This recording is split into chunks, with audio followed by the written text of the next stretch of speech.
What is up, everybody? Welcome to another episode of Yala.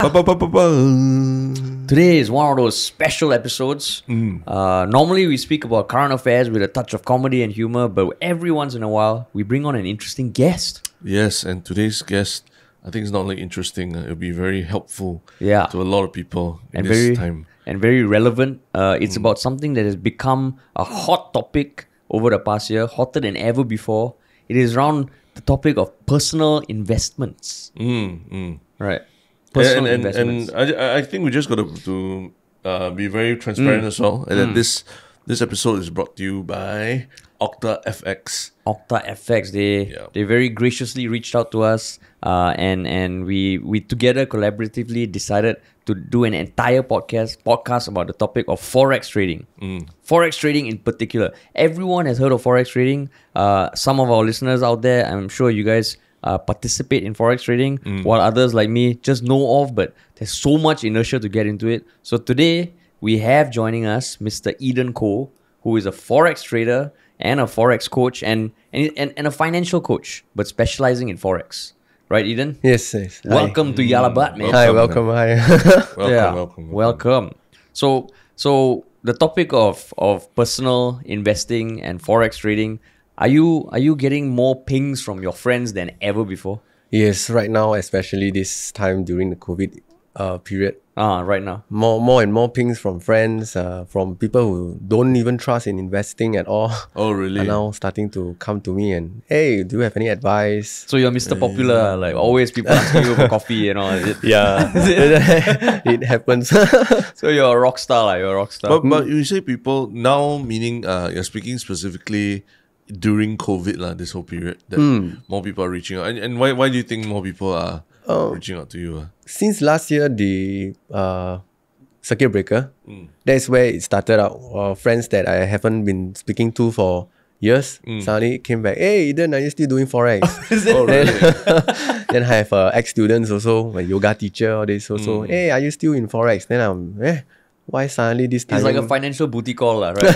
It's like the equivalent of you up, right? Correct. Yo, you up, bro. So they come to me and ask me about are you still doing it? Are you still trading? Any advice? Yeah. Then want me to give them a refresher course, some of them. Yeah. But do you see, is it more because they have less things to do during circuit breaker, or just in general they a bit more concerned because of how the economy is, or what? I think overall is the economy. Economy Turns bad, people losing their jobs. Yeah. Even people with jobs are worried about stability and scared of retrenchment. And that's where they want to have a second income. Because they have some money from the probably bonuses from their work and some personal savings, but it's time for them to use it. I see. So your background, how long have you been doing trading, like especially in Forex? How long have you been doing it? In Forex, about 10 years. 10 years. Yes. I started before I was even in uni. Then was right into uni, I studied more into Forex and getting more interested into Forex. And that's where I start to learn methods from others. Yeah. I also went for those expensive courses, those $3,000, $5,000 courses. I also asked a few mentors out there. They don't usually offer courses, but those mentors, they are the institutional traders. Then I buy them coffee, half an hour of their time, this kind of thing. That's how I get started. I see. So I mean, in uni, the things I was learning about was how to get over a hangover and how does alcohol work. How to talk to girls. Please don't put it. Chapter 1. It's okay, we have a guest. Okay, that's for a podcast between you and me. But yes, stuff like that. No, I mean, for me, how to talk to girls. Wow, come on. But what made you interested into in Forex at that age? Think the key push factor is money. Definitely money. And we want financial freedom. We want to work for ourselves. Yeah. We want the shortest time possible to make the most money. Yeah. When we are younger days, I think in our 20s, I think most of the people will want to retire by 30, be a millionaire by 30. Correct. Millionaire round table. That is where I started to go into Forex. So I've been looking around and thinking what is the best way I can make my first million. I see. Yeah. So you are not 30 yet, lah. I'm cross 30. Are you retired already? Not yet. Yeah. Not yet. No, don't worry. I'm on the wrong side of 30 or so. Long time already. Yeah, I don't just think- joined him yeah. last 2 years ago. Yeah, I think we're still looking for first job. So okay, so for context, what I know about Forex is you are trading across different currencies and all that. But for a layperson like me, like what made you choose Forex over stocks? Because stocks is the more, you have these companies in the limelight, in public, you understand these companies, whereas Forex sounds like boring. Yeah, wait, but then just to clarify, right? Yeah. Because I studied finance and I worked in the bank for a couple of years, but more on the corporate banking or corporate advisory kind of things. Yeah. So I always heard of when people tell me I work in a bank but I'm a trader, what comes to my mind is that guy waiting for the the 9 o'clock bell and then they start calling people and then making trades and Wolf of Wall Street, that kind of. Yeah.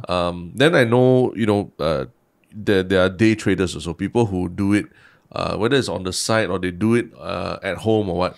But every time I think of those people, I think of they have 8 screens at home, which is very very unusual for a home setup, and they're monitoring a lot of things. And similar to traders in the bank also, you cannot disturb them for 6-7 hours a day, Correct. and they're like, oh, market is opening in the UK now, I got to run, that kind of thing. So what is a trader, basically, for those people who have zero knowledge about what trading is? Yeah. Okay, a trader can be a person just either trading a set of money for either currencies, stocks, options, or even property. Even just buying and selling can be a trader also.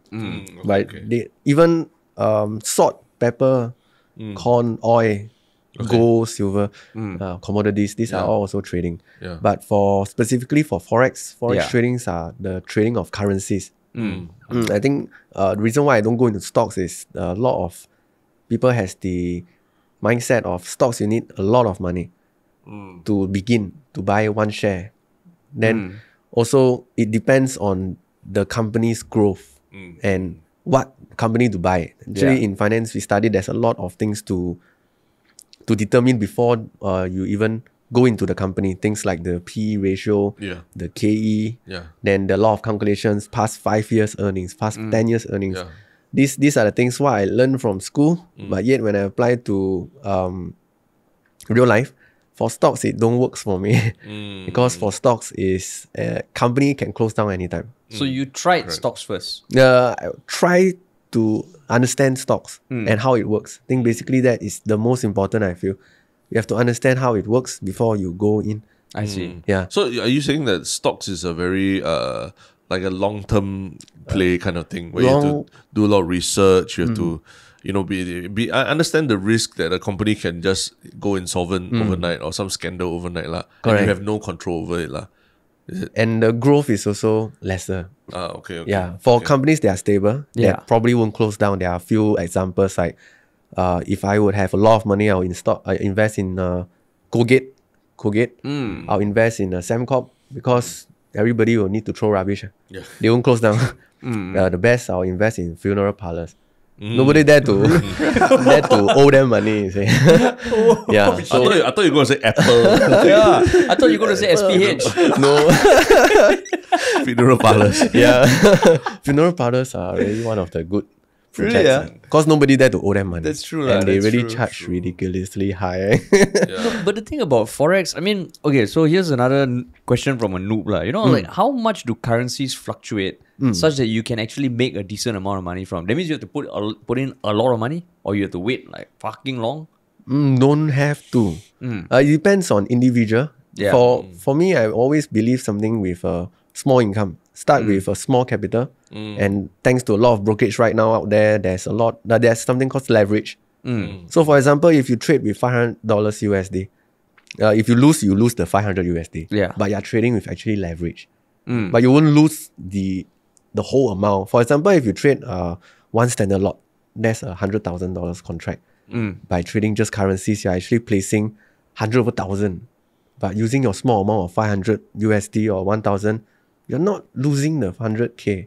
You lose the 500 or 100 1K that you put in. Yeah. So that is the positive side of Forex. But how does that work then? What is the magic that allows your $1,000 to become $100,000? Leverage. And how does that leverage? I know leverage in physics. If you have a long plank, you put a fulcrum in the middle, you stand on it, the force at the other end is very high, lah. Correct. But for finance, like how does that make sense? How does it not sound like a scam? Okay, for Forex, brokers out there, they have a lot of money. So to entice a lot of people into Forex, they are actually kind of, in a way, borrowing you money in a way. Oh, But not physically borrowing you the money. okay. It is in terms of terms and condition, and also the leverage portion can, for Singapore brokerage, fix is 1:50 based on MAS regulations and things like that. But Singaporeans, of course, we don't go for just 1:50 leverage. We go for overseas broker. They're making sure that their withdrawal is proper. Okay. They are regulated. Their leverage go all the way up to 500 to 888. So correct me if I'm wrong, what you're saying is that with a smaller amount of money, you can have a bigger amount of money to play with. Correct. Because the broker in the middle is sort of providing the leverage for that. Like, so almost like lending you money to play with in that market. But if you lose out that 100,000, then what happens? They are tied up with a thing called margin. So when there's certain margin hits the margin call, the account will close out. The trade will close out. I see. Yeah, the trade will close out by itself. Also, I feel safe lah. I feel safe correct. to prevent For the broker and for the trader. Also, like thermostat lah. Like if the temperature gets too or hot. circuit breaker lah. It's a circuit breaker. It's a circuit breaker. Correct. It's a finance circuit breaker. Oh, it's a finance circuit breaker. CB. I see. Okay, so you started in Forex, and I mean Forex, because when I was growing up, I remember, okay, you have stockbrokers. You know, you call your stockbroker, sell now, buy now. But now in this day and age, as a Forex trader, even as a retail stock investor, you can invest on your own, lah. Right? Correct. So just now Terence mentioned that you have like his understanding of trader is like 8 screens, right? But how many screens do you have at home? I use 4. 4. Yeah. Okay. So then how is an average layperson like me supposed to trade if I don't have 4 screens? You don't really use the have 4 one, screens. I mean, I have my phone, I have my laptop, I have iPad, Your and mother's phone? TV. Hey, don't bring mother into this. Okay. Girlfriend's phone. Yeah, girlfriend's phone. Okay, that can be a myth. Because for institutional traders and bank traders, yes, Yeah. they have the 6 screen setup, the 8 screen setup. Yeah. Is to monitor different assets, different assets, different pricing, their spread, the spread of the currencies each. They are doing high frequency trading. Okay. So they will need that setup. Got it. But for retail investors or for personal trading, like for myself, 4 is enough. Actually, 2 is just to see my own things and surf the web. The other 2 is the proper screen to see my currencies. I see. But because I guess you live and breathe Forex, or at least for a large part of your of the day. Yes. But for someone like let's say me, if I wanted to get involved in Forex, how much time do I need to dedicate?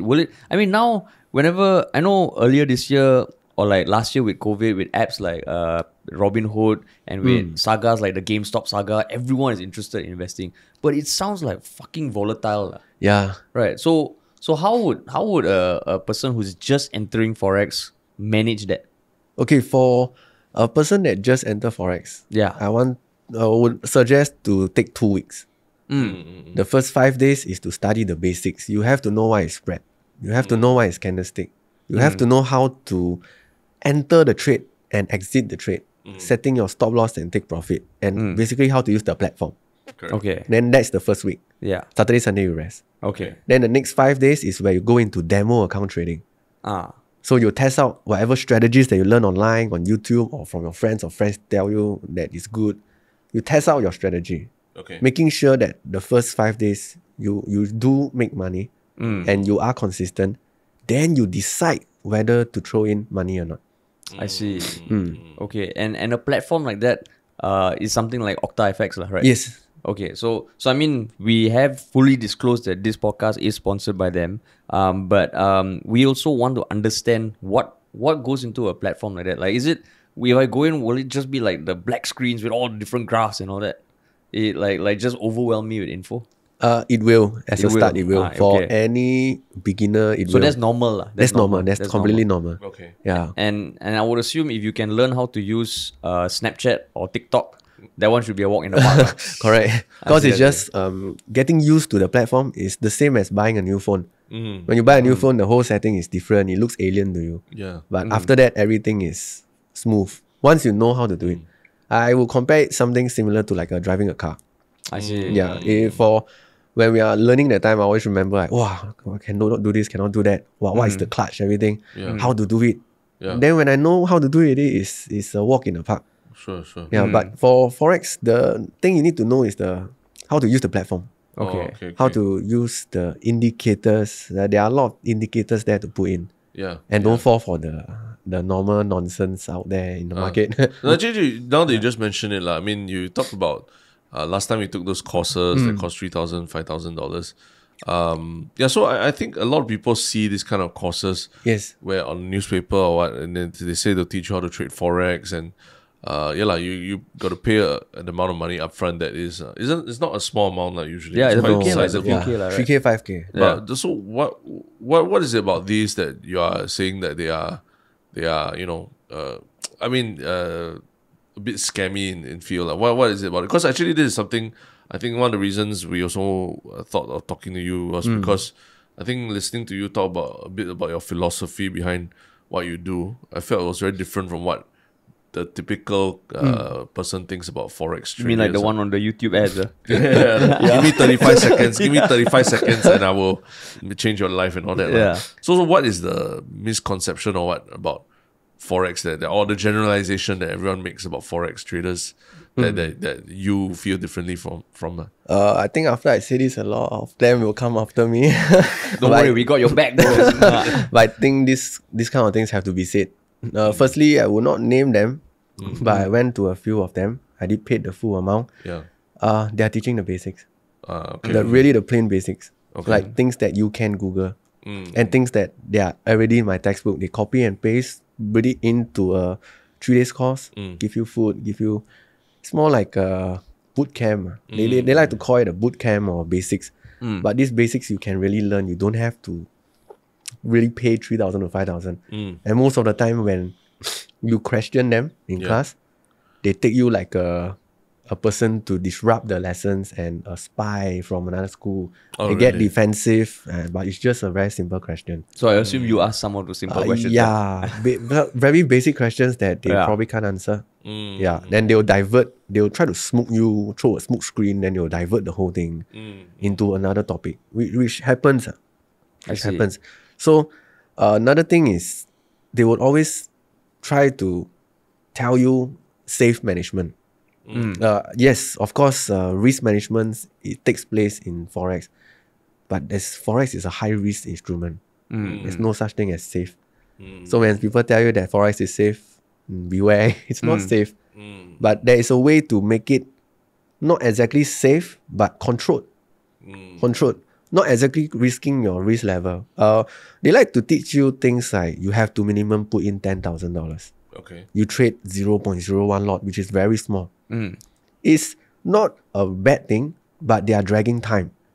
Firstly, any layman out there, when we are learning Forex, do we have 10K to throw in something new and something risky? We would not.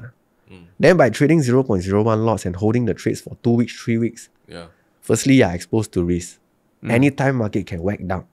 It happens before during past few years, financial crisis, Swiss franc, overnight it whacked down. A lot of traders got whacked and got wiped out the account. So by a trade, an open trade, you are exposed to risk. If the trade is closed, it's a closed position, you are not exposed to risk. By holding that position for 2 weeks, your reward can be 2 to 3%, which is maybe $20, $30. Holding 2 to 3 weeks. Then I ask myself, what's the point?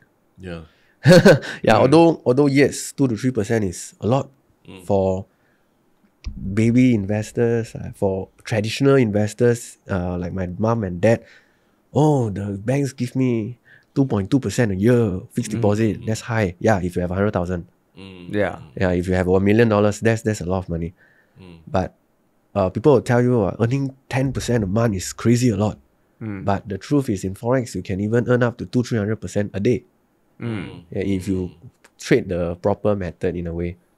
Yeah. Wow. 20-30% is possible. Wow. You mean 200 to 300%? Or 20 to I see. 20-30% per day is highly possible. So just now when you mentioned that, okay, so earlier on you said with Forex you can use a small amount and get leverage. Yes. But at these courses, they don't use leverage. They use leverage also, but the from what I said, the buying of time is your account won't wipe out. You won't be wiped out because by trading 0.01, the market really have to crash. And crash, you will still have money remaining. So nobody will disturb them. Like, hey, my money wiped out, how? Your $10,000 is very hard to wipe out if you are trading 0.01 lot. So you're saying that they are, a lot of these courses, they are asked to put in $10,000, but they actually play with much less. So that money sort of just sits there and to grow that when you're playing so little, to grow it is very hard lah. Yes. And for your you want to get back your money what you spend on the course. If you spend 3K, you want to get back the 3K. Yeah. Not earning $20-30 in 2 or 3 weeks. Yeah. Yeah, it's earning, but it doesn't cover my cost. But then why do people still sign up for those kind of courses? Greed. Greed. Greed is the key word. Yeah, greed. How so? But if you're only getting $20-30 every 2-3 weeks, they don't know. Oh, they don't know. Usually this course, they'll tell them, they'll give very beautiful marketing words like secrets of Forex, how I make 1,000 a day. Yeah, but with $1 million, you can make 1,000 a day, no problem. But the layman like ourselves, beginners, we can't make that money. Yeah. What I can tell people is look small, but people, when you ask them to look small, they are not happy. I started a project called the 30 USD a day project. It's manageable, $30 a day. But they want more. Yeah. They want 300. They want 3,000 a day. I see. But just trading 30 USD dollars a day, that will give you a good 900 USD a month. Supplement to your full-time job. But it's not even taking a lot of time. But how does it not take a lot of time? Because I'm assuming you kind of need to keep tabs on the market, right? Of like the different currencies and all that. Sounds like a lot of time, lah. Right? Yes, it does if you are really sitting there and trading. But there are some ways that you don't have to sit there and stare at the screen. The maximum you have to stare maybe 2 hours, 3 hours. Okay. Make your money and go. The fastest can even be 15 minutes. Okay. You make your $30, you go. So then when it comes to the Forex fluctuations, what causes the currency to fluctuate? Can be anything. Can be new political leader, can be unrest, can be this. So there is a cheat code that what we call is cheat code. Best for Singapore. Got 10 year series. 10 year series, right? Correct. Up, down, left, right, left, right. There is something called the economic calendar. Economic calendar can be found anywhere. Google Finance, Investopedia. Then using the economic calendar, change your time to your own home time. Like for Singapore, it's GMT plus 8. Then it will show you the exact time and the number of stars. It can be in a bull form, like the physical bull. Like 1 bull, 2 bull, or 3 bulls. We represent the volatility of the market. Okay. Then you will have the flags also, the mini flags. So, for example, things that are volatile to the market can be US non-farm payroll. It can be when the Fed chair lady speaks. All this will affect the fluctuation of the market. When Elon Musk makes a tweet. Exactly. But so that means you still need to make some kind of educated guess about what will the results be and how the markets will react to it lah.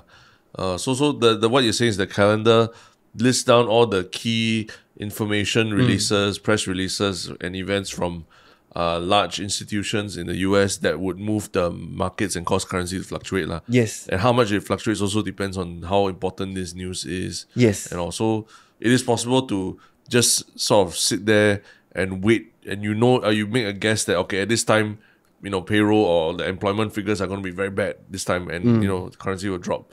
And then if you move fast enough, you can actually make a lot of money from the drop in the currency. Yes, you're right. These are what we call the short-term traders, or we call them scalpers. They scalp the market during that specific timing. Okay. Yeah. And this economic calendar is every country will have their own economic calendar. It's all into one. Oh, so it's you all have into one, Brazil, you have US, GBP, you have GBP is Great Britain. Yeah. You have Japan, Australia also, Singapore also they have their news. But Singapore, if you say something, the market won't move much. I see. Yeah. So it's almost like you got Champions League final, but you also got some announcement coming Correct. out. So for the announcement part is the fundamental. So in Forex, it's a technical analysis and fundamental analysis. You can be a technical trader, which is based on just charts, reading, putting your indicators in, reading of the candlesticks. For fundamental traders, you are based on news. Fundamental traders are either day scalpers or long-term traders. If news are popping out that the US job market is not good, what will happen to USD? Yeah. The USD will drop. So if Singapore goes into circuit breaker also, there'll be something happening. For currency, for No one gives a shit. Singapore, internally there's also something called the peg currency. Like for Singapore, it cannot fluctuate that much because it's pegged. So that's one key point. If a currency is pegged, it won't move. Nobody trade. It's US. pegged to what? Oh, USD. USD, right? Is it? It's pegged to something I forgot what I said. Okay. Yeah. It means it don't allow it to fluctuate that much. Got it. Okay. Yeah, but for USD it's a free play. You can. So what do you find fun about Forex? Because if you ask me right now, like for stocks, like Elon Musk appears on Saturday Night Live. How does that? So it's kind of wrapped in pop culture. But what do you personally find fun and interesting about Forex? And I know before we started the podcast, you were telling me even about the philosophy of how to think about investing and all that. Yes. Yeah. So first, maybe start off, what do you find fun about Forex? Wouldn't say fun. Time to time can be quite. At the start, definitely, to be honest, is very heart pumping. Yeah, you always have a heart attack because about trading your own money, you'll think a lot. Yeah. But eventually, after 3 or 4 years into the market, I take Forex as a art, as a skill, financial trading as well, because it's not exactly financial trading. It is the psychology of humans. Market repeats itself. Yeah. History repeats itself. Yeah. We are humans. We do the same thing over and over. Like examples, like what when you say that, in what sense? In terms of the price fluctuation, the repeats of the candlestick patterns and the charts. Candlestick patterns meaning the shape of the candle. The shape of the candle, the movement of the wave. That's why when you Google like candlestick secrets, there's a lot out there in Google. All these have to come from somewhere. All this is due to market history repeats itself. Like when institutional traders and retail traders, we see the same pattern, we react the same way. Then market will move that way. So just seeing patterns from the past, Correct. of maybe similar events or news that happen, like a terrorist attack or something like that, what happens, that Correct. kind of thing. So it's really 10-year series. You kind of have to be, you just keep afloat and keep aware of all the news trends and everything that's going on. Yes. Or Prince Harry is leaving the royal family and stuff like that. Yes, these are small So little Prince things. Harry affected the GBP is also because of the Brexit. Brexit. Okay. So it did move the market quite. I see. But anything can be an effect to the market. But for Forex wise, it's mainly on the whole country's GDP. Yeah, the whole country's growth for Forex. So does that give you a new perspective on the human race or not? It's predictable. Oh, it's predictable. Yeah, humans are predictable. Is it? They will be greedy at when they will sell, at when they will buy. This is where the traders will catch the point. But there's always one thing that you have to remember, and everyone have to remember. You cannot catch the highest high. You cannot catch the lowest low. Just that's be in quite the middle. poetic, Yeah. And please don't FOMO. That's very good advice. Even just for my Amazon basket. Sometimes I always put something in there hoping that one day I'll come back and then the price drop like crazy. Then I quickly buy. Then after I buy already, then the price drops even more. Yeah. Damn it. Don't buy the dip. His calendar will be the Lazada 4 sale, 5 sale, 6 7. All he'll have build up his card, then pop one time. voucher, all the vouchers there. I see. But also, how do you come up with your own philosophy of investing like this? Because I think like the last time we spoke, you mentioned that you felt like it's almost like your calling to educate people about the realities of trading forex. So what set you along this path? I think importantly also, my family is doing money changer. So like physical money changer. Corporates to corporates. Oh, corporate. Yeah. Oh, okay. Hey, bro, that's supposed to be my family business. Wrong race. So I think that sparks a little bit of interest in it.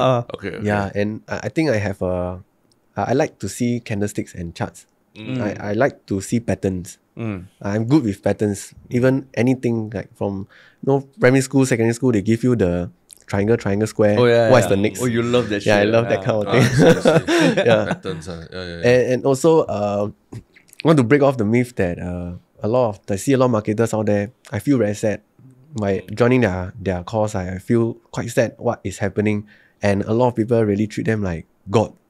But they don't actually trade. They earn money through lessons. They don't trade. That even I asked them what is the time of London timing market open, they can't answer. US time market open what time open? And these are the These are the basics. and these people are promoted as like the Forex gurus, yeah. marketers. Then they'll ask you to throw 10k, 5k. A thing I see is we like to get scolded as humans. We like to get scolded. So things that you already know, like I can tell you very nicely, hey, don't be greedy. You have to do this. You have to have discipline. I already know already. Then why do I have to pay 3,000 for you to tell me you cannot be greedy? You must be disciplined. And it's just a reminder. I think a lot of people like to go courses is they feel that they are being reminded, but they don't actually learn anything. I see. Yeah. So you do a lot of self-learning on YouTube and all that as well, where you watch a lot of videos and all? I'm more like a rebellious kid from young. So what I see from YouTube, I don't follow. Because firstly is if you have a method that is working, you will not teach widely out there. And the way they are presented is too well done. Some of the YouTube videos you see done by the Forex gurus, so much graphics and colors, and the fonts are all nicely done with the boom boom effect. I can't even do that.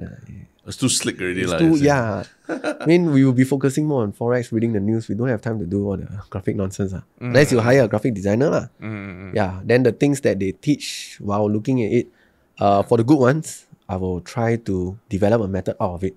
And try to link it back to my own method. I see. So this is where the learning. Actually, I'm just starting to see a lot of similarities between what you do as a trader and then what we do on our podcast. Really? Yeah. I mean, it's actually, we spend a lot of time reading news, hearing from people. Oh, I got what my you hear? multiple tabs. Yeah, and then he opened up all his tabs and reading. Then after that, we do a podcast. That's all. Whereas like, I think what a trader does is to monetize that knowledge or information and then do something worthwhile with it. So you're saying that we should become traders and not do podcasting anymore? No, I'm saying there's similarities. Similarities. We're sitting at a table talking about different industries and all, but actually there are similarities that way, right? And especially when he said there's the art of investing, Correct. Yeah. But so how would I, like, let's say I have people close to me. Okay, so first of all, why is it so important that people invest their money? Why don't you just put it in some fixed deposit or wait till your CPF matures and all that? Why? I think that is a very good question, and also quite an obvious question for people, is that without investing, you can work for a company forever. You are making the boss rich. You wouldn't be rich yourself. Yeah. Even in sales, your sales target can be 30k, 50k, 100k a month. But they give you 3k, 5k, 10k. They are generating millions for the company every year. But they pay you that small amount. And by multiplying that small amount for 10 years, 50 years, 70 years even, you will not even hit $1 million. Yeah. So if you don't invest, then your money can't work for you. If your money cannot work for you, you can never retire early. But let me play devil's advocate slightly. Then in that case, why not invest in yourself or like start a business or something, home bakery or something like that, as opposed to trading, lah. Because trading is still there's risk and you know it's a lot of external factors, lah. I mean bakery also, lah, but at least you're in control of the product, lah, right? Correct. So how will you compare entrepreneurship that way versus being a trader? Comparing can be the initial capital started. For a bakery, a cafe, or last time I started eateries and small mini businesses. You started? Company. Yeah. I have okay. events company, the sports. I started a restaurant also in Thailand, in Singapore. But it doesn't work out based on you're spending a lot of time. You're focused on the business. You're coming out a lot of money. And by using the same amount of money, can you do better? That is why I always ask myself, like, if I have $1,000, what would I do with $1,000? Yeah. If I throw into the bakery, it's passion. But can that passion make me money? Yes, it can. Or what if it doesn't really goes well? Or there are a lot of mini factors. Like even now COVID, if we have a cafe, we are really shit in the drain already. Then it has more. Your running cost is higher, much higher. Fixed liabilities, rental and supplies and everything. Yeah. But for Forex, you don't have a fixed liability. You invest 1K into Forex, you invest 1K into a business. The business will take 6 months minimally to break even. Yeah. But if the business don't do well, you lose all the money. Yeah. If Forex is the same way, or have the potential of earning higher. But of course, with proper methods and all this, if not, your money also become like a gambler. You're throwing your money into like casino. Correct. Okay, so that's my second question. Yeah. So how do you differentiate between someone who's just gambling and someone who's like taking trading seriously as a as something they can get better at, lah? Yeah. How do you differentiate between those two approaches? It's quite easy to spot a gambler and a trader. Gambler emotion will always be very high and down. They can't concentrate properly, they can't talk properly. Then when they loses, they blame someone else, but never themselves. Then when it's time to close out, they don't close out. When the market is falling, they have the two mindset. What if the market recover? I should have. These are the two killers that a gambler, non-trader will do. Because if you have to go in the market without these two things. If you keep telling yourself, wow, now the price is going up, I should have entered earlier. You are killing yourself mentally. Then I should have, what if I were enter at this price? It doesn't happen. I see. Then they will blame themselves. They will blame others. They will never blame themselves. Yeah, this is a lot of things happen. So then, like, let's say, I mean, I would consider myself generally an idealistic person, sometimes quite naive also. So then when I think about, okay, we are spending time, using money to make money, isn't that so soulless? So what would you say to someone like who tells you, hey, Eden, like, don't you want to change people's lives? Don't you want to make the world a better place? Why should I spend my time devoted to time to scold him? So can eat one. Shut up, Terrence. I asked Eden the question, okay? He said people like to be scolded. He's asking for scolding now. It's a very good question, actually. Past few years, I wanted to help people. But when I help people slap me away. It happens in human nature. Is you offer help, the person don't want to get help. So no matter how much you offer. So by answering that is, you need money to help people. You got no money, you cannot help anyone. Correct. If you want to build a school for the less fortunate, you want to start a charity organization, you need money.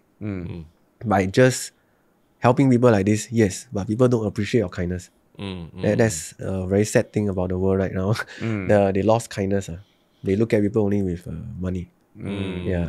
So then what do you say to people who say, Eden, money can't buy happiness? Money can and cannot buy happiness. Yeah, you can't. Actually, there's a lot of things you can buy with money. But would you rather be rich with money and either be sad, angry with money, or sad, angry without money? So they will always choose the. You want to be Bill Gates right now? I mean, Bill Gates going through divorce, everything, but he's Bill Gates. If he wants to buy a big plane for himself to go fly around, he can. Right? Correct. But in that sense, you're saying that the people they don't want the help. What was the reason that they don't want the help when offered? It can be ego. Ego is the main killer from people. Okay. They don't want to like get looked down, or they don't want your pity in a way. But what you are trying to do is just to help them. Then they'll look at you as you're trying to scam me.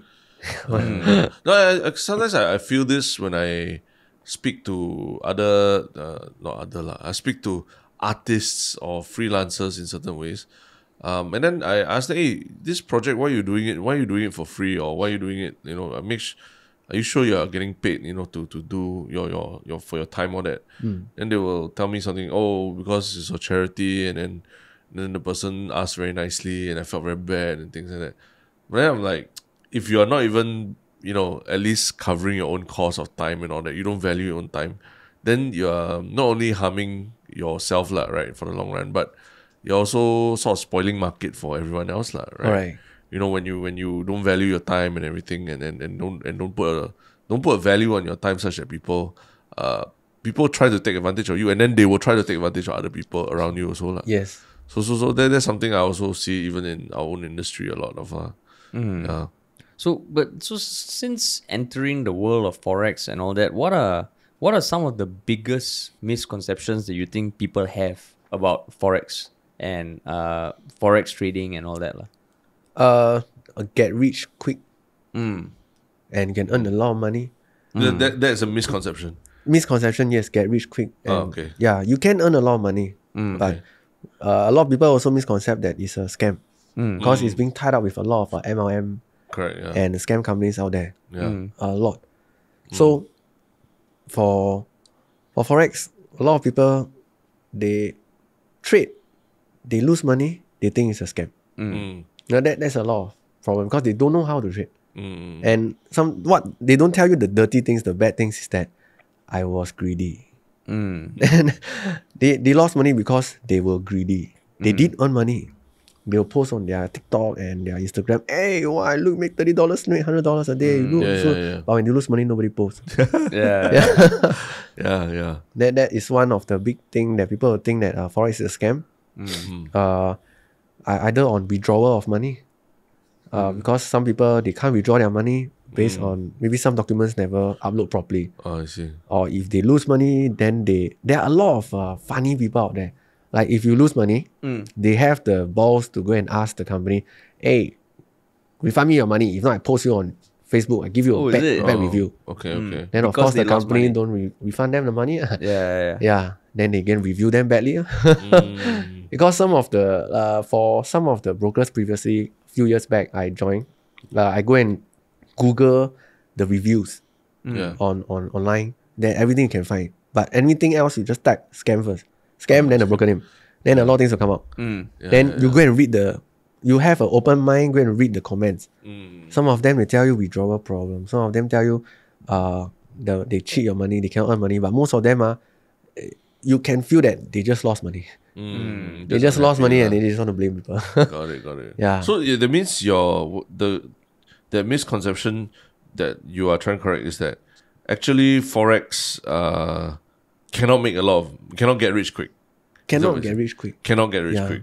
Like we're talking about a time frame of how many years, let's say if you want to get rich. People go into Forex is they want to get rich like instantly, every day, every month. Then they want to spend very little money to go in and then get rich quick with retire. Because a lot of marketing on Forex can get you very rich, but they ignore the lessons, the proper fundamental, the skeleton of the thing before going in. Yeah. So you are going in actually blindly. Got it. Okay. It's the same thing when I teach my students around Asia. The same thing happens. Till date now, I train about 2,000 or 3,000 people, but till now I cannot find anyone disciplined.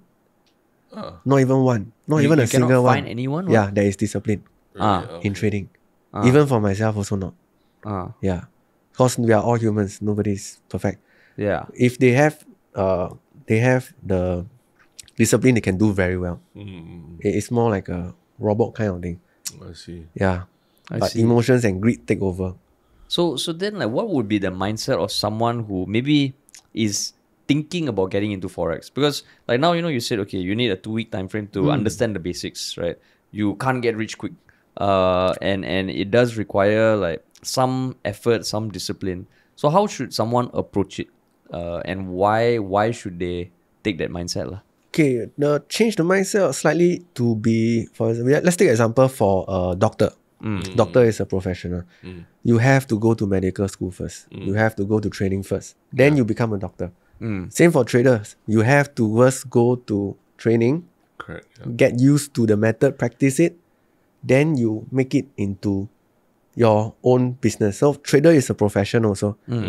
But at the start, when you practice something every single day, you'll be used to it. Yeah. Once you turn consistent from part-time, then you can convert yourself to full-time. So it's not directly converting yourself. Then that consistency, you have to scale up. Doing the same thing, exactly the same thing, is boring. But scaling up is important. So you start with 1,000. You trade maybe 0.01 lot, 0.1 lot. But if you have 10,000, are you still trading 0.1 lot, 0.01 lot? No, you have increased already. But are you still doing the same thing every single day? Yes. Yes. So by doing that, that's how you slowly grow. I don't say it's a get quick cash very fast.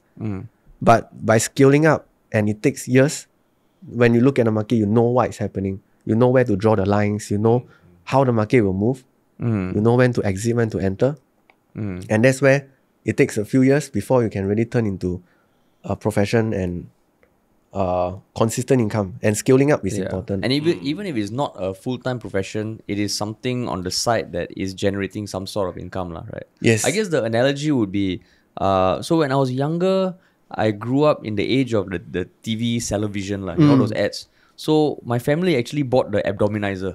Yeah, You also bought the abdominizer, the right? one that we put on the legs, right? And then you... No, mine was the blue one, the curved thing you put on your back, and then it's like a different. rocking thing, and it's supposed to give you a six-pack. Fucking didn't get anything, okay? And it just, every time I did it, I'm no, where's my fucking six-pack? Where's my fucking six-pack? But then the older I got, the more I realized, this exercise, this violent like fluctuations of weight, you go on this diet 2 weeks, you don't eat, is fucking terrible. And it is you just need to put in a bit of effort every day. Yes. Right. And sounds like this is also similar to that. But I guess the biggest inertia is starting. For someone who hasn't exercised, to go for a 20-minute jog, it sounds like, wow, fuck, that's so hard to do, right? So I mean, just to talk a bit about the OctaFX platform, because like right now, your association with them is that you are what? With Introducing broker. Introducing broker. Yeah. Okay, and OctaFX is a platform, because another thing that I have come across in the past is when I wanted to just dabble in some sort of personal investing, I have to go to the bank, fill up a gyro form, print out, go for this, go for sign, and it was like, fuck, what is, like, there's the internet, why is this such a process? Is OctaFX a platform that you go in and it solves all that paper processes and all? Yes. With the digital innovation for the past few years, things are getting simpler. Okay. In the past, when you do they call it KYC, know your customer, that kind of process, anti-money laundering. They will ask you to write down in a piece of paper the name, the broker's name, then your date, the time, and you hold your IC and you hold it up and take a selfie and submit. So that those times are over already. Although some of the brokers are still doing it, but now things are simpler, are faster also. You can just deposit and start. So that's the case with OctaFX. Yeah. You can deposit and start. Correct. I see. And I think when I was playing around with it, you can have a demo account. Yes. And after that, you can basically do it without leaving your house. Yes. Because you can do it on your phone, you can do it on tablet. Because now most of us, we are moving out very frequently. We don't really open our laptop 24/7 and even on our MRT, on buses. So what people want is to be able to trade on their phone. Last time, how I did, when I was doing full-time job, I was trading in the morning when I was on the way to work. I was trading at night when I end work. On the way home. So that is your timing. So not playing Candy Crush on the No. on the way to work or anything. K-drama lah. K-drama. Yeah. I see. So I'm guessing if you can trade on a phone, that means That means you don't need the 4 screens and all that lah, right? Don't have to. You just need to know what you're doing, to know how to navigate yourself from the buy and sell, and a simple method to follow. So then why do you think there's so much inertia for people to get involved? Inertia as in Inertia, like, like there's so much. It's one of those things like, you should do it, but to get started is such a like, wow, fuck. Okay, another day. Why you think that's the case? people don't like to learn new things. For majority, some of the people is when they see something is too hard, they quit. They don't continue. When they see something too complicated, they don't continue. So that is one of the initial part that they never move forward. Actually, it's just a next step forward. You understand the thing, but they just think, no, it's too hard for me. I don't know. Then they start to be angry with themselves. I see. Yeah. Because what you're saying is that going to Forex is not going to be a walk in the park. Like, it's not going to be super easy. It's not easy. Yeah, it's not easy. But if you put in a bit of effort trying to understand, it's like learning how to use, like what you say, like a new phone. Correct. A new gadget. A new It's really as simple as just to learn how to use your new phone. It's just getting used to it. You can learn it in 1 or 2 days. Just fully concentrate, keep an open mind. You can do it. Anyone can do it. So that is why I move out from those... I don't believe in those 3,000, 5,000 courses, because I don't want people to start off with $10,000. I want everyone be able to start as low as $100. A month, a day. No, as your initial capital of 100 USD. My mindset was anyone has 100 USD. So anyone can start. It's not like people have to have a lot of money then can start to trading. So that is where I wanted to start off with this sharing of knowledge of going into letting people just be focused. People like to be told what to do. A lot of people like to be told. They want it simple. Just give me step 1, step 2, step 3. Okay, step 1 is to go through this 2 days course or something, or just study yourself what to study.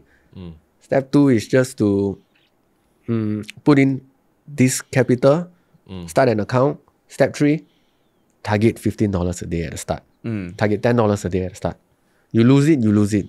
But you have to ask yourself, without this 100 USD, can you survive?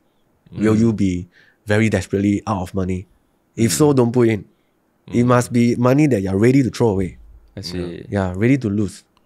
To learn, I rather put 100 USD or 1,000 USD to learn myself from the hard way than to attend a course at 3,000, 5,000. Yeah, that saves me much more money also. And you learn firsthand on the things that they don't teach. A lot of things they don't teach. They don't teach you how to make money. That's like choosing between like going for using dating app where you pay everything versus like you just go and whack and go and talk to someone and then ask out on a date. But using dating app when you pay, you can swipe in other countries. now it doesn't apply. I will admit, last time the Tinder goal, I subscribed for a few months when we had to travel for some work, because the thing is you can swipe in another country when you're not there. So you can set up the dates first and then you go there. Why not you just go there, talk to the person sitting next to you on the plane? Hey, dude, fuck, of all the flights I've ever taken in my life, I think there was one time where I sat next to someone who I found attractive. Like all the dream of sitting next to the girl of your dreams on a plane. Fucking bullshit. Bullshit. Okay, yeah. But speaking of international, that is why one of the reasons why I go into Forex. Okay. Because you just need an internet connection. So when you say You can be international- anywhere in the world. I see. Also, you can be a digital nomad. Correct. Yeah, I guess now maybe not the most relevant in terms of the traveling and all. But in some way, that you're not bound by a certain workplace. Yes, you're not bound, and one of the reasons why I left also is the growth and the start. When you just graduate, you come out to work. How much do they pay you? 2,500, 3,000. If you're lucky, you get 3,500. If you study them well, you are Victorian, get a lot of scholarship, 4,000. Yeah. 4,000 Sing. So your target is just to make 3,000 USD in a way. Then how to make 3,000 USD? Can you make 100 USD a day? Then to clear off, if you can, then you're good to go at your own time. Yeah. Because a lot of things is if you're tied under a company, you spend a lot of time there. Then you don't have time to yourself. By the end of the day, you are tired. Yeah. You are being wiped out already, out of energy. You don't have time or focus to trade. Yeah. then you cannot move out of the hole. Then when you start a family, then that's it. But isn't there pressure on your side to take over your family's business and everything? No, I won't want to take over. You don't want to take over. Yeah. Because but it's also related somewhat, or you could say it's vertical, is a vertical. It's more different. Different. I'm trading the market, they are trading physically. You want USD to Malaysia Ringgit, I give you what rate. Okay. I see. Yeah. Okay. So when it's time, then I go back. If not time, I don't have to go back. I just do it myself. I see. Okay. Oh, I see. Okay. Yeah. So then, I mean, because you've been in Forex for the past 10 years, right? Like how has the world of Forex, because you hear all these things, the world is more globalized than ever. Yeah. The world is more this than ever. But how does that apply to Forex? Because like what you said just now, events around the world affect Forex. Yes. But how has it changed over the years? And how is it going to change, you think, in the next few years? People are adopting the digital side of things. I'm hopefully that people will skip out of those 3,000, 5,000 courses because now, last time is they don't have the platform and no one is teaching. But now YouTube, you get it for free. Exactly the same thing that the 3,000, 5,000 people are doing. So they are putting those marketers out of business, which is a good thing. More knowledge to the market. I hope people can be able to differentiate what is the correct one, what's the wrong one. But information is out there. So if they are hardworking enough, they will know what is the right one. Then with all the demo accounts available out there, they can even just test out themselves the method before going in. Yeah. I see. Then more and more things are coming up, like copy trading, all these kind of things. So can you explain what is copy trading? Okay, copy trading can be in two ways. One of them is when the trader is trading. Yeah. Like for myself, if I'm trading, then if you want to invest, you join in. Whatever I trade, you are trading on the account also, without you touching. So that's one new thing that is coming up and people need it. Yeah, in a way, in my past 10 years, I have too much people coming to me. Hey, wow, you do Forex? Hey, okay, I just give you money, then you help me trade. I take 50-50. That's easy thing. Yeah, I think it's the same thing. I take umbrage to that question. Yeah. Because the whole main point is I want to work for myself. Yeah. Then if I'm taking your money and trade for you, I share half the profit. You are doing nothing. You are leveraging on my knowledge. That's smart. Yeah. But that is quite a bad thing for me. Yeah. I feel it's not right. You just, because you have money, then you just throw like that to me. So then you don't want to learn. So how does copy trading, copy trading, people are still following you and following your trades. So how is that different then? I don't have to report to them. Yeah, that's one major thing. Because sometimes if your friends and family want to throw money to you, they don't understand what is if the market is down. What happens if the market is not doing well? You are on a open loss of negative 2,000 based on a 10,000 account. That's 20%. They cannot take it. Then they question you, hey, why like that? Hey, your money lost or not? Why? Friends and family also become no friends, no family. Yeah. So with copy trading is you see the past results of the trader. Yeah. You know what he's doing. You understand the risk, then you go in. But Singapore, we grew up, we copy our school, our friends' homework, we cannot scold it. Right. So this is perfectly legal. This is regulated, yes. It's based on your own personal interest. Like for example, if you are willing to risk $25, you risk $25. Then whatever you trade, you will follow the trade. But in another way, the trader itself will set his percentage of commission. If I think I'm good, I want to charge 30%. Then I charge 30%. But there is also a risk if the money is lost, your account also lost. Yeah. But more and more people are adopting to this because they don't want to learn. They want to still be in their full-time job, focusing on their other things. Like if they are cafe owners or entrepreneurs, they still want to invest my money, but they don't know how. But they don't want to go and learn and trade themselves. So this is where the adoption of copy trading is going to be more and more popular. I see. So if I wanted to copy your trade, I sign up on a platform and I follow you and I just copy. Yes. And in some way you if you lose my money, then it's part of the deal, the agreement. Correct. The risk. Yes. I see. So then, I mean, even then, okay, that's a new thing to learn. So, like now, you see things like GameStop. Yes. Why not someone who wants to make their money work for them, why not wait for the next GameStop? You don't know when. By the time you're in it, it's too late. So then what do you make of the whole GameStop thing? It's good to follow. It's a very new... It's a new world. I will really term it as it's a new world. Last time, people do understand that market is manipulated by investors and what we call the whales. Yeah. The whales are always out there to pump the market up and pump the market down. Yeah. People think that they don't exist. In universities, we are being taught in our degrees that market is perfect. It's not. Yep. It's totally not perfect. A lot of manipulation and human emotions in it. So for that, a lot of things are changing in the retail side and the institutional side. Wall Street is panicking because the retail took over. How it changed, we can put a simple example of previously it was just three of us, for example, just three of us, we are in Forex. Yeah. Then our friends are not in it. But after GameStop, all of them are interested. So maybe we only have 3,000 or 1,000 each in the market. But you have 10 friends, you have 10 friends, I have 10 friends. Then all our 10 friends have 30 people. All of them have another 1,000 to put into the market. Yeah.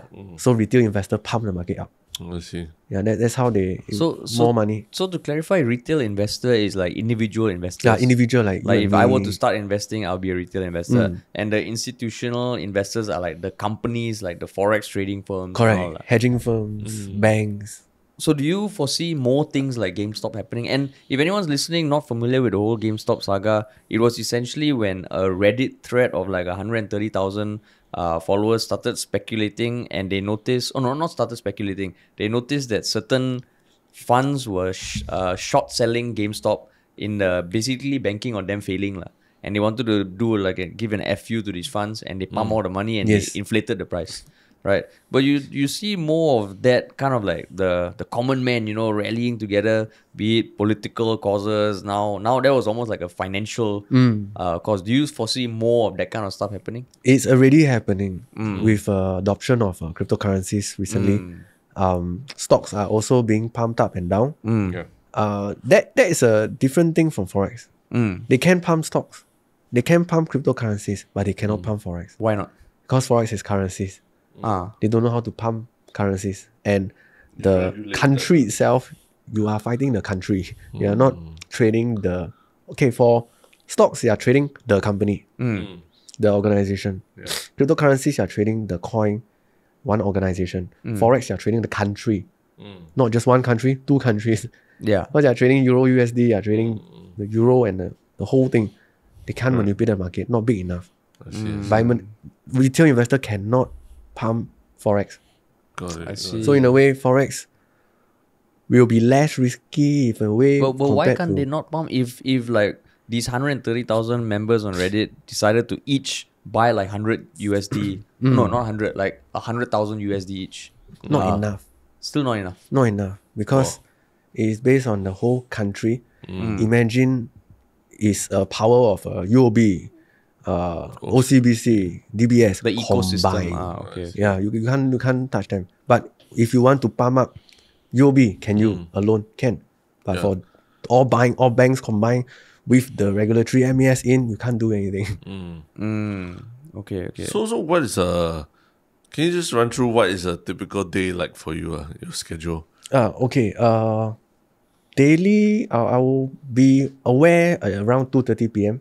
to 3 p.m. where the London markets come in. Okay. Then my next timing will be around 8 p.m. Singapore time, 8 p.m. is where the US markets start to come in. I'll be aware during these two timings. Aware means you are in the zone, is it? Yeah, in the zone. Because I can totally ignore the morning session. Morning session until afternoon session before London comes in, we are Asians. Yeah. So typically human emotions, Asians, we are kiasu. We are scared. Market move very little. Oh, you mean the Asian markets like the Hong Kong and the Japan markets? Yeah, when you're awake. Yeah. So market move very little. Because firstly, Singaporeans is follow. Small secret is institutional bankers or traders, right? They only have a KPI of 12% per year. Then that's 1% a month. 1% a month. And they don't want to, they will not risk so much. So they are scared. Then when it comes in the Angmo, the London market comes in. 3 to 4 p.m., 5 p.m, they are volatile. Because the Angmo come in, they are more risky slightly. After that, they go for their tea time. I see. Yeah, they have a lot of tea time. London market, especially. Then US market, you welcome the Wall Street traders. All the crazy one, all come up. So US market is the most volatile. Yeah, my days are usually more on towards the night. Okay. I will first, the early portion, I'll look at news to see anything happen when I was sleeping. Yeah. Then what may happen or anticipate in the next few US market and also London market to check on the economic calendar to see if there's any upcoming news coming up. Yeah. I see. So I mean, because you do this full time, right? So for someone else, would you, like a more retail investor kind of person that's doing this as a side thing, would you also recommend that keeping track of these sort of openings are critical, or just having an idea of the daily happenings around the world is enough? Not enough, definitely. For newbies, unless they're really interested, if not, they'll be out within a month. They'll lose their initial money, they'll be out within a month. If they don't keep track of the stuff. Not as they keep track, don't have the interest. Oh, don't have the interest. Some of them, they want to make money, but when they lose money, they don't know how to make back. Then they turn into a gambler. Hey, I lost 1K. I want to make back my 1K. Put it in 2K. Yeah. I see. Then that's where a lot get wiped off. Just like that. So basically the mantra remains like that this is, you need to look at the long-term thing. Like, it's not just the fast money, the quick money, the overnight. There's one way to look at it is if you study it like a new thing, a new skill, you understand a little bit of human psychology. Yeah. You understand that history repeats itself. Every day, everything is the same thing happening. That's why I know Asian market, London market, US market, what the psychology of people will do. Yeah. And last time I work in the bank also is the same thing. Yeah. At what time we go for our tea break? At what time we will disappear? Because we are salaried worker. Then after that, the adoption of copy trading will come up. Yeah. Then they will not want to learn anymore. I see. Then scaling up is still the most important thing. Once you learn the fundamental, you start with 100, consistently working already, you'll just do the same method and put in more money. That's where the money come in. Because for me, I also just trade with a simple method, but I started off with 100 USD. Then I scale up to 500, then 1K, 3K, 5K, 10K, and then 50. Then doing the same thing exactly over and over again. By just increasing the lot size. I see. Yeah. I see. So then, okay, so for someone who's thinking about investing, what is the first thing you recommend they do within the next, or they listen to this podcast within the next 1 or 2 days? What is the one thing they should do? Learn about the basics of Forex. Don't have to go and pay the 3K, 5K. Just basic on Forex, on what is leverage, what is candlesticks, and then what platforms are out there to trade. Then these are the things that they can start off with. Platform can be called MetaTrader 4 or 5. That's the platform for Forex to use. Then for charting and everything, people can go and read news and listen on people's ideas. Will be through TradingView. TradingView is what? It's something like a magazine, online magazine. It's a website for charting. Okay. For charting, if all the news and everything is there. You can find your stocks, crypto, everything is there. Okay. Lucky never say you must go out and buy 4 monitors. Or like attend his 3K course that's starting next Monday, right?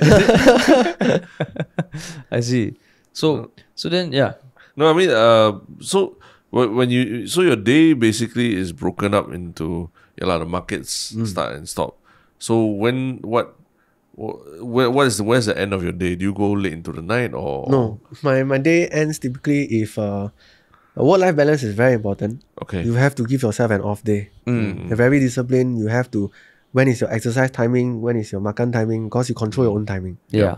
And for me, is if I make a certain amount of money, I stop.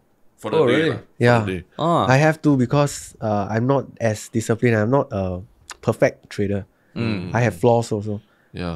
I was a gambler trader in the past. Then if I don't implement all this rules. Put myself as a rules. I hit certain amount, I stop. Yeah. Then I close out for the day. I see. Yeah. I see. Then although there are of course more opportunities to trade, you'll feel like, wow, if I have ended, then come back to gamble. Oh, already. then that's the gambling mentality. Yeah. Then you just have to tell yourself, okay, you're thinking like that, then stop. Just go out and enjoy. Yeah. I see. Well, but now with the restrictions where you're home, your 4 screens are just there tempting you. Calling out. Yeah, that's why I calling out to Eden, come back. So then how you combat that? Netflix. So do you watch a lot of shows around finance, like Billions and all that? Money heist. Money Heist. Actually those are quite interesting. I see a lot of, but they don't tell you anything. Actually, what you learn is so maybe 20-30% that is really real. The most favorite movies I have is the Wolf of Wall Street, of course. It's very true.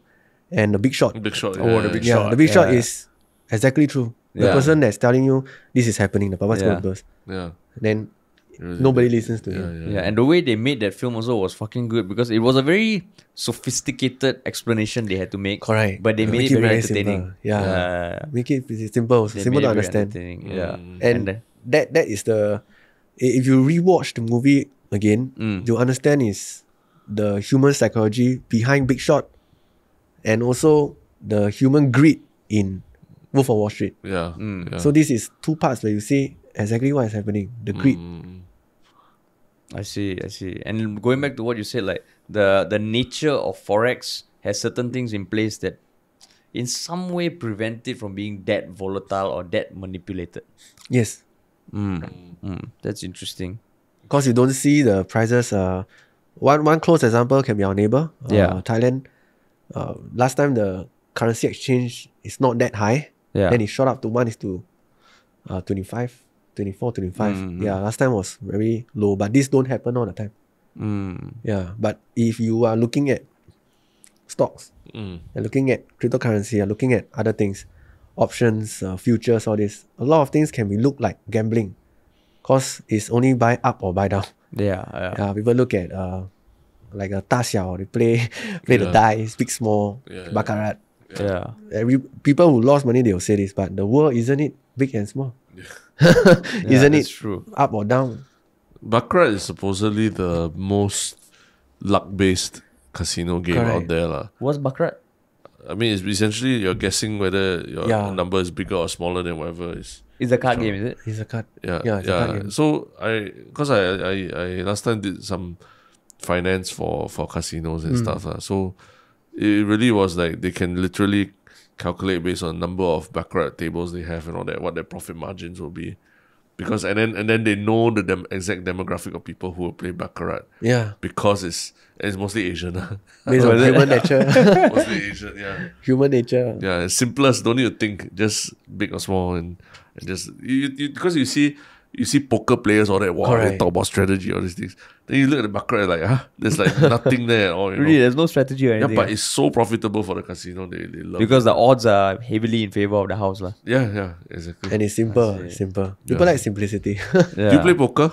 Yeah, but I don't have poker face, so they will know if I'm lying. But now with COVID, you wear the mask, oh. That one will help, right? Full face, yeah. They look at my eyes, they know I'm lying. So just now, I mean, just now you gave those sites that if people want to find out more, what were the ones again? Because we'll put the link in the show notes. It was Investopedia. Yeah. That's where people to learn even basics of Forex. Then economic calendar is in there. Okay. Yeah. Investopedia. That one is the most important. Okay. Just that link will do already. Okay, that link. And of course, like as a starting off platform, we will put a link to OctaFX as well in the show notes. Because for that, like what you said, there's a demo account. So it's basically demo account. You can get a taste without any real money. Correct. I see. You can have like a $5,000 demo account or 10,000. Okay. But the copy trading is something you might consider. Okay. Because you can start as low as $25 USD. I see. And my friend and I really went for a few of them. And we really did make money. But not... As in you tried the copy trading. Yeah. You became a copier. Yeah, I became a copier first. Because I didn't know it will work. I see. Now that the way so I you were see them skeptical trade, at the start. yeah, of course, everyone will be skeptical at the start. Like, too good to be true. This is typical human nature. Yeah. So I went into it and I just put 100 USD and it was working. Oh, really? Yeah. I see. Okay. So that are one small little thing I wouldn't expect or suggest people to throw in a few $1,000s at the start. Go in small, get your capital ready. Always play with your profit. I see. You put in 100, the trader made 100. Take out capital, take the 100, go and roll. Go and roll. Yeah, just roll. I see. You lose also, don't feel anything. So I guess the most important thing is once I download the app and start an account, I can call myself a trader already. I can tell my friends, my family, I'm like, You cannot call yourself a I'm trader. podcaster / trader. Cannot. Investor. Investor. Okay. Yeah, That also investing not into bad. I can people. put on LinkedIn. Investor. Investor. Angel. Yeah, I invest in high growth currencies. Correct. Right. Also, I use it to kind of copy people in a way. Because you can see what they trade. And the timing is there. I see. So I'll just go back to the chart and see why they enter the trade. I see. Add in a few couple things, then okay, they enter this. I see. So I look at those profitable one, how they profit. Then, because you cannot just stuck with one method forever. Yeah. Market change, you have to move together with it. So where do you source for your news? Straits Times, No. Why?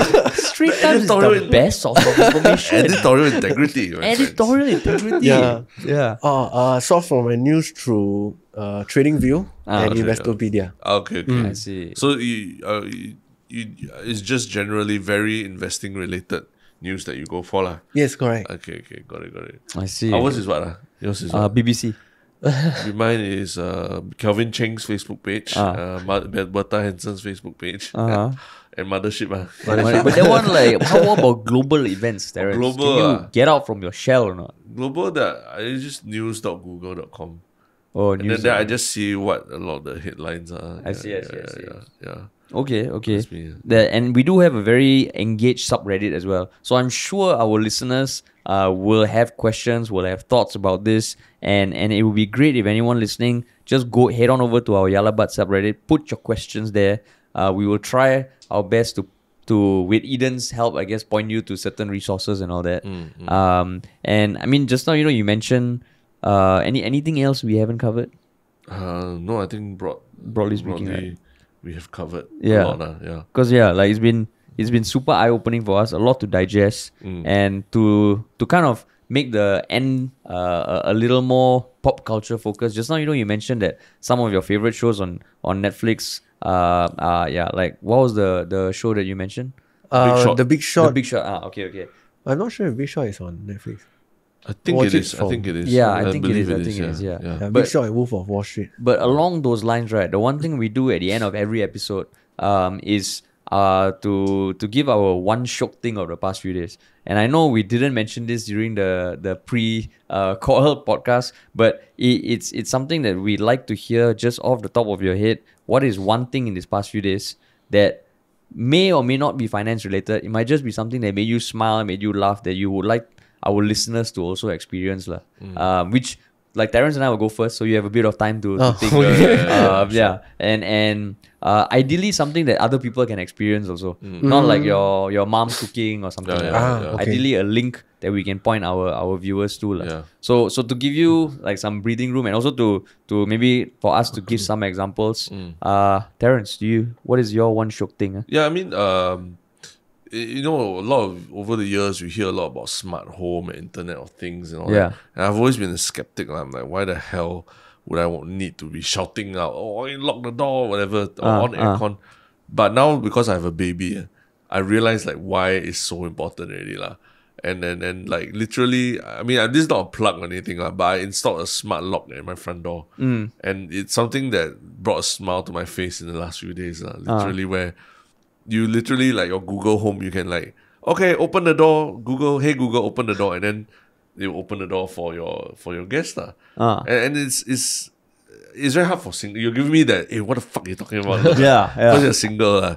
But once you have a baby and then your baby needs to sleep, and then when the doorbell rings and the dogs bark and then the baby wakes up, all that, it's a disaster. So to be able to have to be able to like be carrying a baby and then shouting something to a machine and then the machine does something for you at home, it's just blown my mind. It's opened my mind up to like, oh shit, what else in the house can I really like, automate and all that to make my life easier and really feel like I'm living in a smart world. Does the door open also or it just unlocks? No, unlock. But unlock is important enough already. Like another thing is like when you go out and you come home, you're fumbling with keys and everything. Yeah. Single people, no problem, slowly. But when you're carrying baby, pushing pram, all that, you want to take out your key and then fumble. Hey, I will carry groceries and all that. You don't belittle my life. When your mother carrying your groceries. Okay, for the record straight, I live with my girlfriend.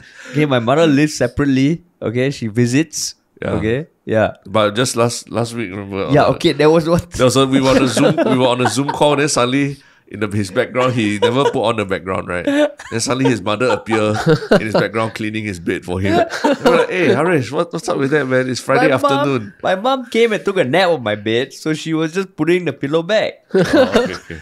And then he always play mother one, though. He always play mother. Anyway, we digress. So so the beauty of like being able to use your phone, because it's on your phone, right? Yeah. So the moment your phone comes within Bluetooth distance of your lock, the lock unlocks itself. Oh. And then you just push through and open the door. And it can be attached on any door. I mean, a certain type of lock, but now I think there's a lot of push towards making your dumb home smart. So literally there's a device that can also just push buttons. I see. That you use Bluetooth to activate. And is it connected to like some big tech company that can spy on you and listen to you and all? I mean, we've spoken about privacy before. You have to give out a little bit of privacy to Google or whatever. But if they're, at the same time, they can help you do things that when you're like cooking or you're handling a baby, like switch on the fan, switch on the aircon. Or like if there's a delivery also. There's a delivery, just unlock the door, things like that. It saves you that few seconds of time plus the not having to like, almost drop your baby and all. It brings a smile to my face. So I think everyone should look into the options that you have to make your life smarter. You sound like a PAP minister or a smart nation or... No, I know. I was a skeptic until like literally I used the lock and I'm like, oh my god, this thing is like... It blew your mind. Why have I not used this before? It's like when you got your iPhone, like that kind of correct, feeling. Yeah. When I first switched from BlackBerry to iPhone, then suddenly you realize that the half the world has been living with this in this ecosystem so long, and it's like, why have I taken so long? Maybe Eden is looking at us. Maybe his home is super smart. Yeah, he's like, look at his Iron Man, the 4 monitors come from the ceiling. Exactly. Good morning, Eden. What would you like to trade? Yeah, the mouse just flies into his head. Good idea. Actually, a good idea.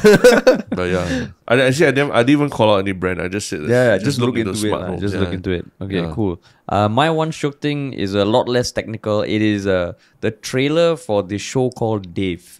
And Dave is a show in the US. And why I haven't watched the first season because it's on a channel that is not the easiest to get in Singapore as FX. But Dave is a semi-autobiography series about Little Dicky. Have you heard of Little Dicky? No. Little Dicky is this rapper from the US who started off just making funny rap videos.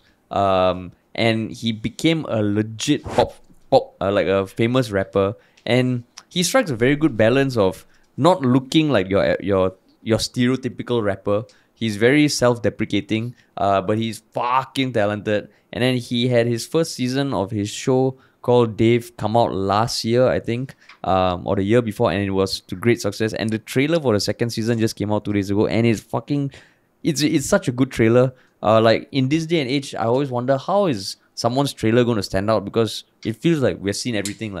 But it's so entertaining, it's so good. And I think why I have a special fondness for him is he started off somewhat on YouTube and he has become like a mainstream celebrity. So it's pretty fucking awesome. I remember like when I visited a friend in the US in San Francisco in 2011. Yeah. Then I told him, I'm interested in doing YouTube. And he was like, yeah, you should check out this friend of mine or friend of my roommates.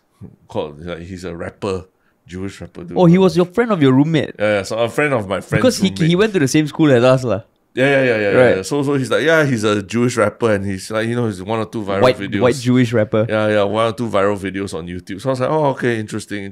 Yeah, same lah. We're on the same level. Yeah. That was what I was thinking that time. Yeah, man. And he has done videos with like all the big names in Hollywood and collab with a bunch of them. And he is really talented. And I like his style of comedy and how he blends comedy with music and went from YouTube to like fucking... His latest show, I think, is one of the executive producers is Kevin Hart. Yeah, so he's fucking dope, man. Yeah, It's cool. So yeah, those were two of our SHIOK things. Do you have something, Eden? I think my SHIOK thing is I just recently changed a home speaker. Music is important. Like those high-end, super high-end? Not super high-end. I previously was using just those normal JBL one, but I upgraded to something slightly nicer. Yeah. Can I say the brand? Or? Yeah, I can say There's some Harman. Harman Kardon. Yeah, correct. That one. The transparent. Yeah. That's very beautiful. So at first I thought like music is just music. Then apparently I got it. It was amazing. The bass, the surround sound. It's just a single piece, right? It's a rounding. And it looks very nice as well. Yeah, it looks like very nice. Futuristic looking. So even I play music, it's like surround sound. Oh, really? Yeah, then that really brightens up the day. Makes you smile also lah. Yeah, makes me more relaxed. I enjoy the little things. Yeah. And I think the other SHIOK thing is after this I'll be going to buy Arnold's chicken. Arnold's fried chicken. Arnold's at Arnold's. Yeah. Katong. Cause it's near. just City near here lah. Plaza. Yeah, correct. Yeah. Been there for lunch. yeah. I've been looking forward to eat that. For They quite don't a while. deliver to you, man? Too expensive now because of delivery. the COVID thing. Oh, See. Yeah, So the you haven't heightened- eaten it before? I eaten it many times, but I see. very long never eat. Then I just saw the delivery was crazy. Yeah. But Yeah. and now our office is quite close by lah. Yeah, Yes, then I'll go yeah. over and buy out. Oh, That's for dinner. Yeah, fried chicken connoisseur lah. Then fried chicken calling coming. No, actually, I was telling Harish, like, one of the beauties of this whole lockdown is that a lot of restaurants that don't typically deliver now, or it's very hard to get reservations and all that.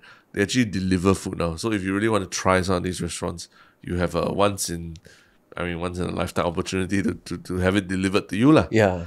So And then when they deliver, you can just open the door without touching it. exactly, and with a smile on your face. Yeah, it's Exactly, like, yeah. oh, lama.